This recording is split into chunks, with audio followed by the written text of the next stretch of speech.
The County Governor Stephen Sang was on Thursday interrogated by the Senate Committee on Devolution over concerns regarding low revenue collection in his county. The committee seeks to understand why the county has been underperforming in revenue collection despite having potential sources of income. I gave the example, we have so many land. For every project that we have to undertake, one of the key constraint nowadays is land, availability of land. And when you have a project, you go to a community and they say, we want a health center. And there was no land available for a health center, but they will tell you that there is a public land here that we want it converted into or availed for a health center. What you then have to do is to sit down and you can only change that land, the use of that land for a health center once you have a budget, which means you cannot start the process of starting to change it into a health center or avail it for a health center before you have a budget for it.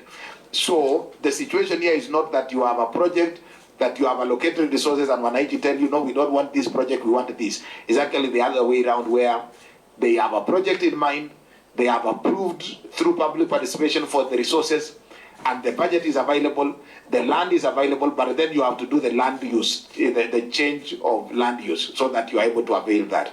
And that contributes to a few of the cases, because but it's one of those cases that can give or can provide a delay or can lead to a delay. On the question of ECDs and VTCs versus what we spend on disbursements, I may not be able to have it offered, Chair.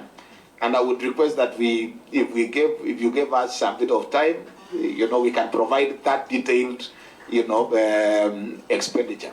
However, I get what Senator Muma is saying, and we agree with you. We were in Naivasha with you the last time when we had all this discussion.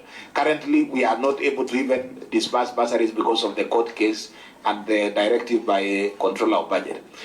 We would happily be guided by yourself, by this committee. You are politicians, and you also know that the budgeting process is not just, a preserve of the county executive and the governor. You go to the public, there is huge, overwhelming push for allocating resources for bursaries and scholarships in secondary schools, in universities. I agree as a lawyer that maybe that is a consideration that needs to be looked into. But Chair, if you can be able to help us, guide us through our Senate, so that we have, because it's a matter